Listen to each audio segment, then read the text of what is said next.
किसान आंदोलन का 40वां दिन है। आज एक बार फिर से किसान संगठन और सरकार के बीच बातचीत होने वाली है। दो मुद्दों पर रजामंदी बन चुकी है। दोपहर 2 बजे विज्ञान भवन में यह बैठक होने वाली है। दो मुद्दे जिन पर अभी सहमति बननी बाकी है, उस पर लिखित आश्वासन चाहिए एमएसपी पे। साथ ही साथ सरकार ने 2 मुद्दे जिस पर सहमति जता दी थी, वो थे पराली और बिजली बिल के भुगतान का। तो आज देखने वाली बात होगी कि आज की बैठक में क्या कुछ निकल कर आता है। क्या आंदोलन खत्म होता है या फिर आंदोलन फिर से और तेज होता है और आगे बढ़ता है। इस वक्त की बड़ी खबर है कि आज 40वां दिन आंदोलन का और आज विज्ञान भवन में एक बार फिर से किसान नेता और सरकार के बीच बैठक होने वाली है। और इस बैठक में यह देखना होगा कि क्या आज गतिरोध खत्म होता है, डेडलॉक खत्म होता है, या फिर आज की बैठक के बाद किसान एक बार फिर से अपने आंदोलन को और तेज करने वाले हैं।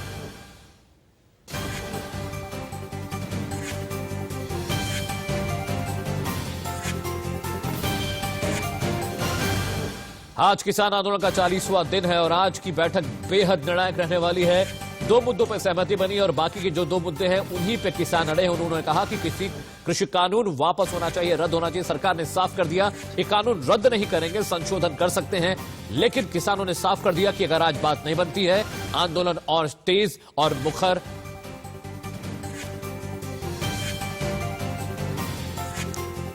और बढ़ते हैं अगली खबर की तरफ। कोरोना संकट के बीच इस साल की शुरुआत में देश को बड़ी खुशखबरी मिली। देश में 2 वैक्सीन को हरी झंडी मिल गई है। ड्राई रन के बाद माना जा रहा है कि जल्द ही टीकाकरण का अभियान शुरू हो जाएगा। पूरा देश एक साथ कोरोना से लड़ा। पूरा देश अब एक साथ कोरोना पर विजय की अंतिम लड़ाई का साक्षी बन रहा है। भारत सरकार के साथ साथ अब देश ने कमर कस ली है। कोरोना को देश से बाहर करने की ठान ली है। कोरोना के खिलाफ जारी जंग को जीतने के लिए मंजूरी मिलने का इंतजार था और मंजूरी मिल चुकी है। Messrs Serum and Messrs Bharat Biotech vaccines have to be administered in 2 doses. All the 3 vaccines have to be stored at 2 to 8 degrees centigrade. Bharat को वैक्सीन मिलने का इंतजार था। वैक्सीन मिल चुकी है, जिसमें एक भारत की स्वदेशी वैक्सीन कोवैक्सीन है, तो दूसरी ऑक्सफोर्ड और एस्ट्राजेनेका की साझेदारी में सीरम इंस्टीट्यूट में बन रही कोविशील्ड है। माना जा रहा है कि अगले हफ्ते की 6 तारीख को देश में वैक्सीन लगनी शुरू हो जाएगी। The subject expert committee of Central Drug Standard Control Organization met on 1st and 2nd January 2021 and made recommendations in respect of proposal for restricted emergency approval of COVID-19 virus vaccine of Serum Institute of India and Messrs Bharat Biotech, as well as phase 3 clinical trial of Messrs Cadila Healthcare Limited. Bharat में Covaxin की मंजूरी आज मिली है, लेकिन vaccine का उत्साह इतना बड़ा था कि टीकाकरण की तैयारी उससे पहले ही शुरू हो चुकी थी। पहले देश के 4 राज्यों में ड्राई रन करवाकर यह देखा गया कि ऑल इज वेल है या नहीं, और अब पूरा देश वैक्सीन के ड्राई रन के जरिए जन जागरण का हिस्सा है। का ड्राई रन बहुत अहम था, क्योंकि जो गैप होता है प्लानिंग और इम्प्लीमेंटेशन में, तो वो गैप को पता लगाने के लिए ये ड्राई रन किया जा रहा है। पूरे सही मायनों में अब हिंदुस्तान वैक्सीन की बुलंद कामयाबियों के ऊपर खड़े होकर दुनिया से कह सकता है, खत्म होगा फियर, वैक्सीन वाला हेल्दी न्यू ईयर। इधर कोरोना वैक्सीन को लेकर एक चिंता उसके साइड इफेक्ट को लेकर भी है। डीसीजीआई ने साफ कर दिया है कि आमतौर पर किसी भी वैक्सीन को लेने पर जो मामूली साइड इफेक्ट होते हैं, वही साइड इफेक्ट कोरोना की वैक्सीन के साथ भी होंगे, इसलिए चिंता करने की जरूरत नहीं है।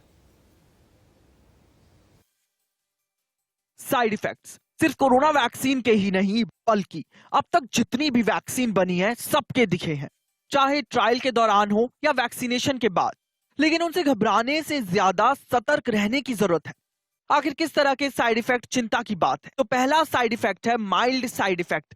इसमें इंजेक्शन वाली जगह हल्की सूजन, लालपन और हल्का बुखार होता है। दूसरा साइड इफेक्ट है मॉडरेट साइड इफेक्ट। इसमें इंजेक्शन वाली जगह यानी ज्यादा सूजन, लालपन और तेज बुखार आता है।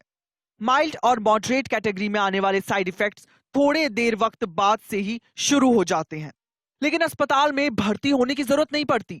लेकिन साइड इफेक्ट की जो तीसरी कैटेगरी है, उसके लक्षण दिखना चिंता की बात है। तीसरी कैटेगरी का साइड इफेक्ट है severe side effect. Severe side effect में एन्फिलॉटिक शॉक के लक्षण नजर आते हैं, शरीर में दाने या चकत्ते आ जाते हैं, बेहोश होना, जान को भी खतरा हो सकता है। डॉक्टर्स का कहना है कि सीवियर साइड इफेक्ट बहुत कम होते हैं।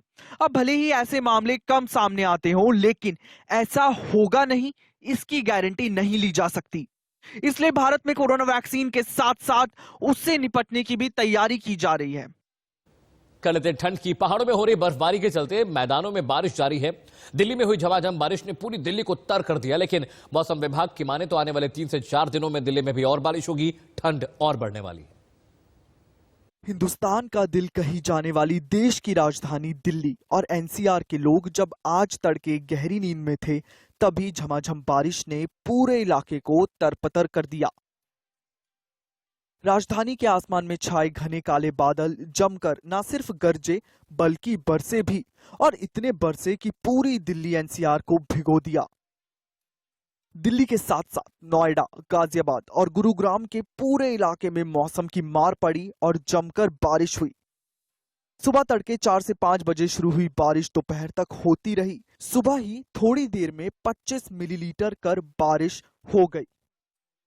दिल्ली की ये तस्वीरें बता रही हैं कि नए साल का सर्द आगाज सितम ढा रहा है। 2021 के शुरुआत के साथ ही दिल्ली एनसीआर पर मौसम की टेढ़ी नजर पड़ी। पारा कुछ बढ़ा तो आफत बढ़ने के लिए बारिश आ गई। सुबह से दिल्ली में आसमान से बारिश होती रही और अलसाई दिल्ली इस अनचाही आफत से बचने की कोशिश करती रही। राजपथ से लेकर अक्षरधाम तक, चांदनी चौक से लेकर बारापुला तक, आरके पुरम से लेकर कनॉट प्लेस तक पूरी दिल्ली सुबह सुबह ऐसे भीगी जैसे जनवरी में जुलाई वाला मॉनसून आ गया हो। मैं अभी सत्य निकेतन इलाके में खड़ा हूँ। यहाँ पे आप देख सकते हैं कि रोड जो है, रोड पे पूरा पानी भर गया है और आगे की अगर तरफ हम देखें तो वहाँ पे इतना पानी भर गया है कि बसों में जो लो फ्लोर बसेस है उसके अंदर पानी घुस रहा है अब। और ये पूरा जो इलाका है यहाँ पे अब सेप्टिक टैंक से पानी को निकाला जा रहा है, यहाँ के ड्रेनेज सिस्टम को खाली किया जा रहा है। इतनी भीषण ठंड में जब दिल्ली के तापमान जो है करीबन 1 से 2 डिग्री सेल्सियस के आसपास चल रहा था, तो उस वक्त पर इतनी बारिश देखने को मिल रही है। और यही आप देख पाएंगे अपने आसपास दिल्ली वासी जितने भी हैं कि आसपास के इलाकों में काफी हद तक जो है कोहरा हट चुका है। पर कोहरा हटने की वजह से अब यही होगा कि जो तेज हवाएं वो जरूर चल रही है। और तापमान की अगर हम बात करें तो उम्मीद यही की जा रही है कि अगले 1-2 दिन तक बारिश चलती रहेगी। नोएडा के साथ साथ गाजियाबाद के तमाम इलाकों में बारिश ने लोगों को घरों में दुबकने के लिए मजबूर कर दिया और सड़क सूनी नजर आई।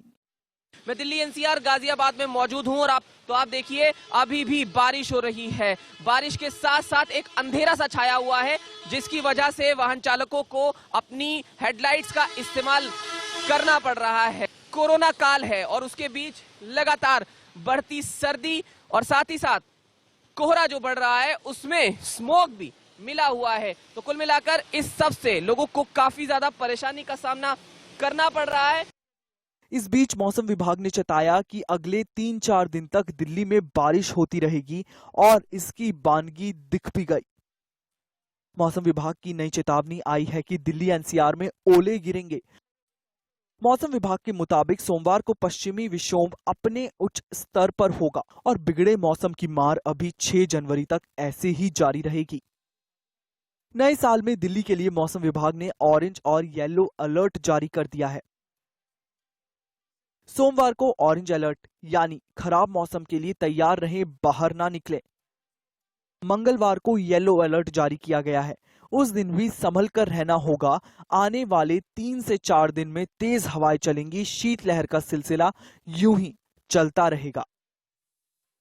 मौसम विभाग की तरफ से पहले ही अंदेशा जताया गया था कि इस साल की शुरुआत के तीसरे दिन से ही दिल्ली एनसीआर और उत्तर भारत में कड़ाके की ठंड के साथ साथ बारिश हो सकती है, जिसका असर वाराणसी में भी दिखा है। पहाड़ी क्षेत्रों में हो रही बर्फबारी का साफ असर मैदानी क्षेत्रों में देखा जा सकता है। जी हाँ, मैदानी क्षेत्रों में ठंड काफी बढ़ गई है और लोग ठंड से दुबके हुए हैं। सड़कों पे जो ट्रैफिक है वो आम दिनों के अपेक्षा काफी कम है, गाड़ियां भी काफी कम चल रही हैं। और बात नगर निगम की जाए अलाव जलाने की जिससे ठंड से बचें लोग, वो नाकाफी साबित हो रहा है, क्योंकि बनारस के जो चुनिंदा जगहों को छोड़ के कहीं भी अलाव की व्यवस्था नहीं देखी जा रही है।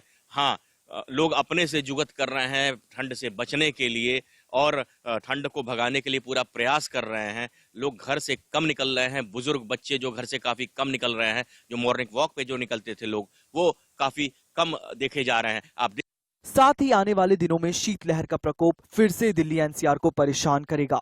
साल की शुरुआत के पहले दिन ही घने कोहरे और तापमान में जिस तरह से गिरावट दर्ज की गई थी, उसने पिछले 14 साल का रिकॉर्ड तोड़ दिया है।